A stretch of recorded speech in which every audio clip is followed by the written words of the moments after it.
അപ്പോൾ Kodanad view point കാണാൻ വേണ്ടിയിട്ട് നമ്മൾ പോവാണ്. നമ്മളിപ്പോൾ താമസിച്ച സ്ഥലത്തിന്റെ പേര് കോത്തങ്കേരി KTM കോട്ടേജിൽ താമസിച്ച് നമ്മൾ നേരെ കോടനാട് വ്യൂ പോയിന്റ് കാണാം. ഇതാ ഞങ്ങൾ 4 പേര് സുഹൃത്തുക്കളോട് പോവാണ്.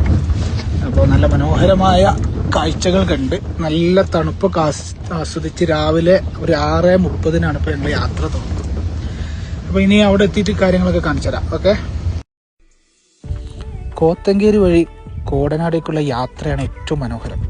നല്ല അടിപൊളി കാഴ്ചകൾ കണ്ട് രാവിലെ നേരത്തെ ഇറങ്ങുകയാണെങ്കിൽ നല്ല അടിപൊളി മനോഹരമായ കാഴ്ചകൾ കണ്ട് ആസ്വദിച്ച് നല്ല തണുപ്പും കോടയൊക്കെ ആസ്വദിച്ച് അങ്ങനെ യാത്ര പോകാം.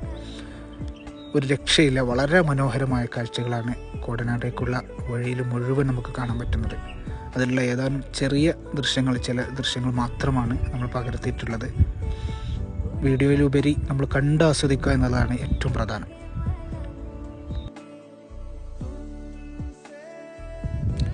അതുപോലെ തന്നെ ഡ്രൈവ് ചെയ്യുമ്പോൾ നമുക്ക് ഒരു പ്രയാസമില്ല. നല്ല ബെസ്റ്റ് റോഡുകളാണ് ഈ കോടനാട്ടേക്കുള്ളത്. മനോഹരമായ കാഴ്ചകൾ കാണുന്നതോടൊപ്പം ഡ്രൈവിങ്ങും വളരെ നന്നായി ആസ്വദിച്ച് നമുക്ക് പോകാൻ പറ്റും.